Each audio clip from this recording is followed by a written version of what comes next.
Hi, this is Anthony Trucks, and you're watching Sachin's The Ochakde Show.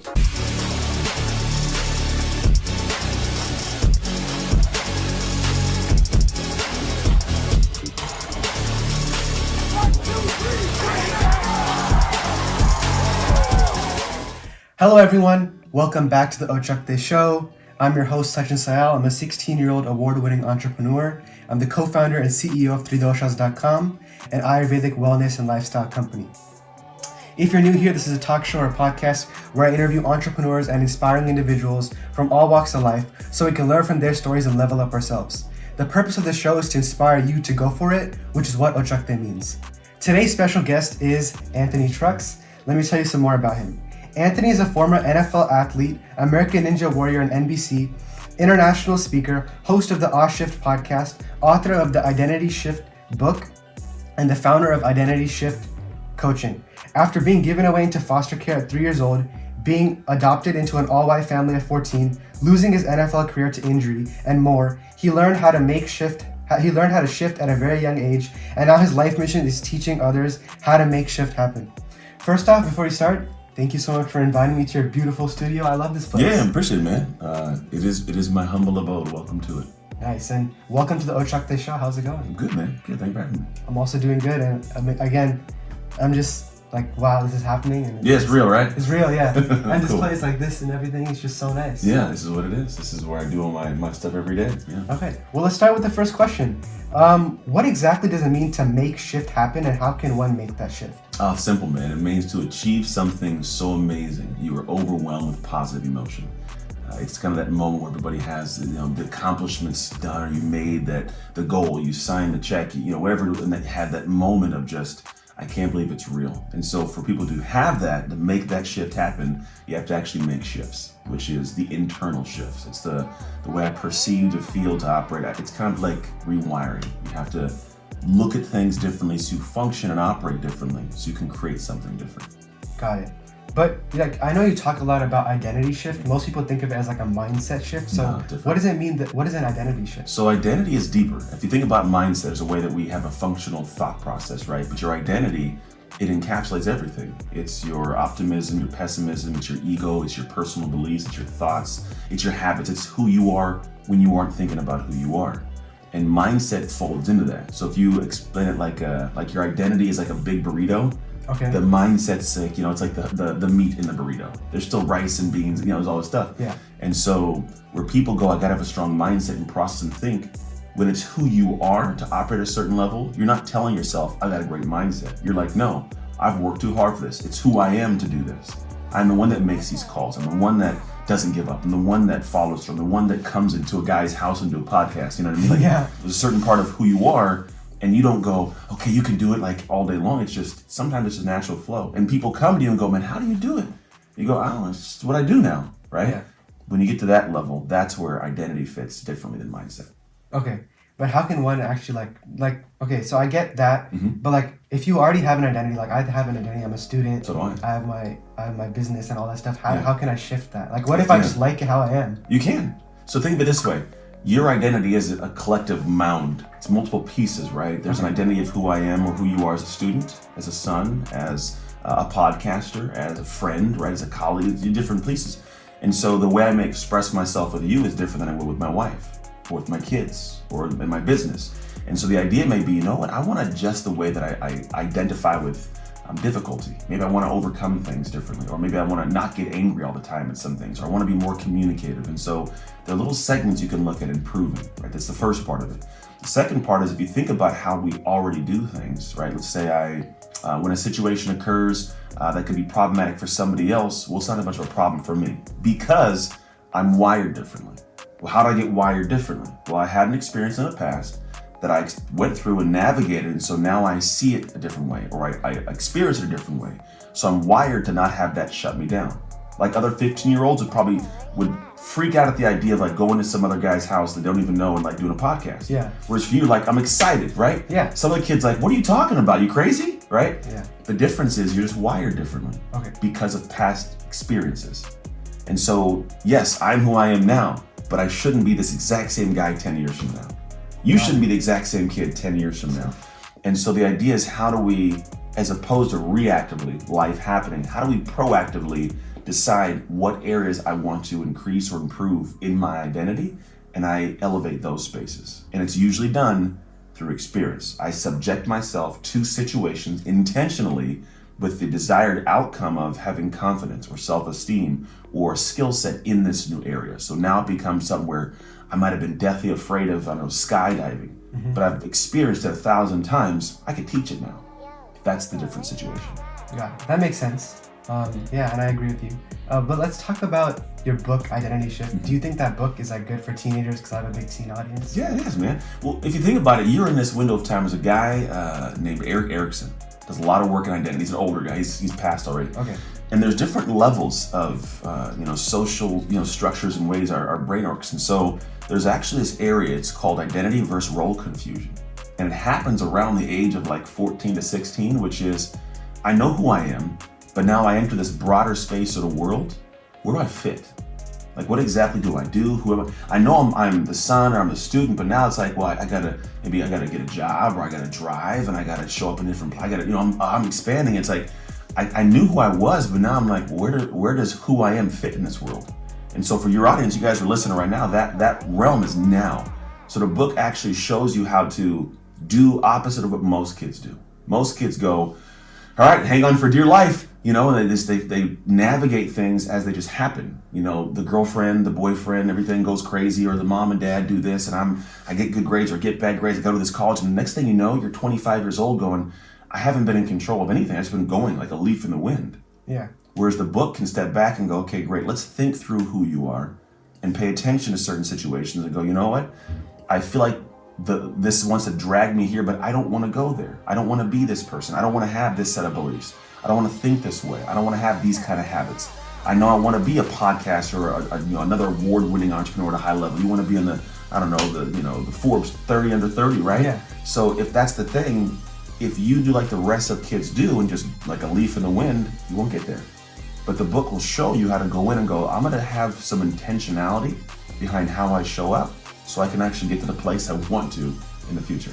Okay, so that's the book, but you also do identity shift coaching. Can you talk about that? So the book it's comprised of different segments to get you to understand identity. And the second half of the book is how do you actually shift it. We use what's called a shift method. And the method is designed in 3 steps: to see, to shift, and then sustain that over time to become what you want on the backside. And so the coaching is just going deeper on that process. Okay. Now, if you go in the book and you unpack those things, there's actually a workbook with it. It'll give you the guidance to be able to know what to do and how to do it. The coaching portion is other people, myself included, who step in and go, hey, of all the people we've done this with, here's another thing you could think about. Here's another way you could approach that. It's just giving you more guidance from past experience in the coaching aspect. But the structure, it exists in the book. Okay, got it. Let's talk about your experience in like the NFL and American Ninja Warrior. Yeah. Like, in your opinion, like, what does it take to do that? A lot. It takes a holistic control of self, body, spirit, all that kind of stuff. The NFL is different than the Ninja Warrior, right? In the NFL, there's a lot more physicality. There's a lot of competition you have to navigate. It's a very alpha, very angry environment. Like the smiles we have now, it's not typical on that level, right? It's a different way you function. You have to be able to bear all and give all and compete every single day.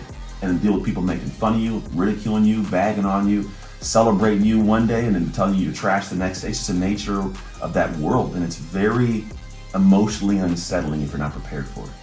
The Ninja Warrior is different because it's fun, right? But you get one shot. You go there and it's like this year, it's like you get this shot, and if you can get through, good. If not, season's over. So if you miss a grip or you fall off, it's tough. And where most people go, it must be physically difficult. It is, but it's really based on how skilled you are.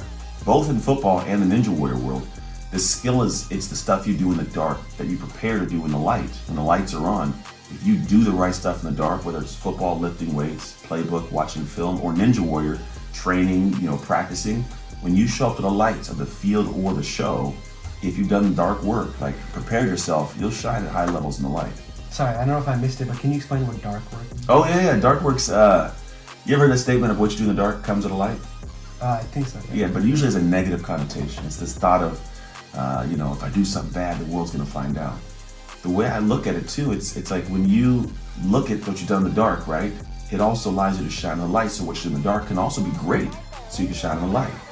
And I've noticed that all the people that are successful, everybody you've interviewed, people that I know that are friends, they operate at a different tick. When we look at them, we go, man, these people are amazing. They're shining. Like, look how bright they are.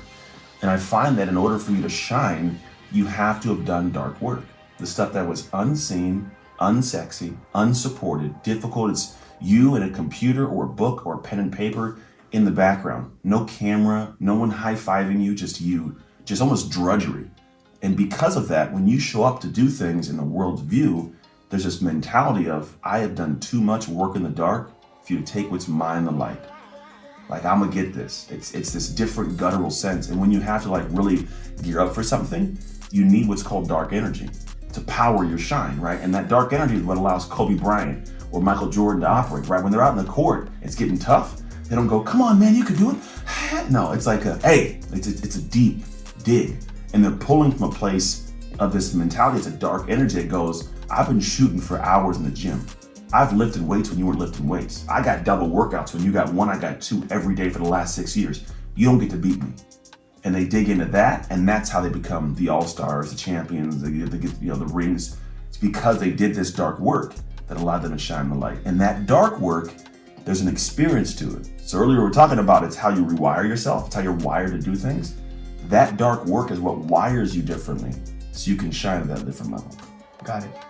For you, I know you had a tough childhood. Do you think you're dark? Because in your bio it says that you learned how to shift at a very young age. Yeah. Can you talk about how you got that, how that happened? Survival, man. We all shift either on demand or when crap hits the fan. Right? I could do it on purpose, I choose to, or something goes wrong and I'm forced to have to navigate it. For me, when I was younger, it was all just when crap hit the fan, man. My mom gave me away. I went through a bunch of foster care, foster homes. Grew up in a really poor, all-white family, so it really wasn't this. It was either sink or swim. It's either you're going to figure this out or you're going to end up in jail. Literally, if you go to any prison in America, 75% of the inmates are former foster kids like me. So there's not a lot of people that look like me or witness this environment that actually succeed at certain levels. The only reason it's possible is because at a certain point, I just desired to survive more than I desired to fall apart and end up in jail. And so that desire led me to doing the work, that dark work, right? Yeah. The more work I did, when it came to me showing up in life, the less I was gonna let someone take my shine.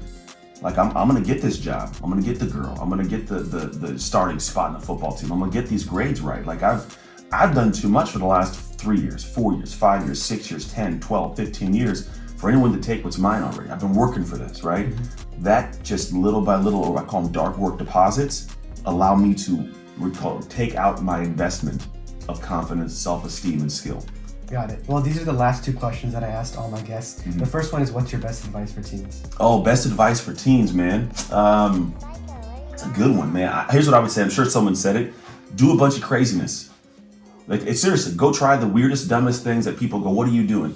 Try all of it, because at the end of the day, you can always look back and go, oh, I was just a crazy teen, right? So if you make mistakes, you fail, like, cool. The problem is a lot of people don't try enough things that are crazy to fail at a young age, so they do it when they're older. Mm-hmm. Imagine if somebody was 20 years old, right? They're 20 years old and they finally start taking risks, finally start making asks, and they learn some lessons and applies it to, they can apply it to the next thing and the next thing and the next thing. So by 30, let's say 30 years old, they have this great information, they're making some successful moves. What if you did it at 15, right? Mm-hmm. Then at 25, you have what that guy had at 30. Mm-hmm. And so the idea is it's kind of like compounding interest. The earlier you make the investment, the greater the return over time. And so for teens, like, take the leap. There's no reason why not to. And if somebody judges you, cool, let them do their thing. But I promise you, in the long game, they'll come to you asking for a job. Yeah, that's how it works. So guys, take the leap. And then this is the last question. What was your favorite part of this interview? Favorite part of the interview? I don't know. What is the favorite part of the interview? Talking about dark work, man. I enjoy that. It's something that I think the world really needs to lead in. Everybody can do it. It's nothing like special crazy. Like, I don't care who you are. If you want to be a great soccer player, you want to play basketball, you want to be a coder, doesn't matter what it is. It's not going to be what you do when the world's watching, where you can put on a social media and a followership.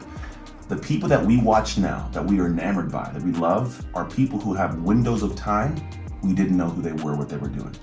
But in those windows, they were working. They were learning, they were trying things, they're building their skill set. All of a sudden, multi-million-dollar, business, and they're making this impact. Yeah, they didn't do it because they had an idea. They did it because of all the years they put in that nobody saw in the dark. I love that. And guys, I think this was an amazing episode. Be sure to hit the subscribe button, and I'll see you guys next time.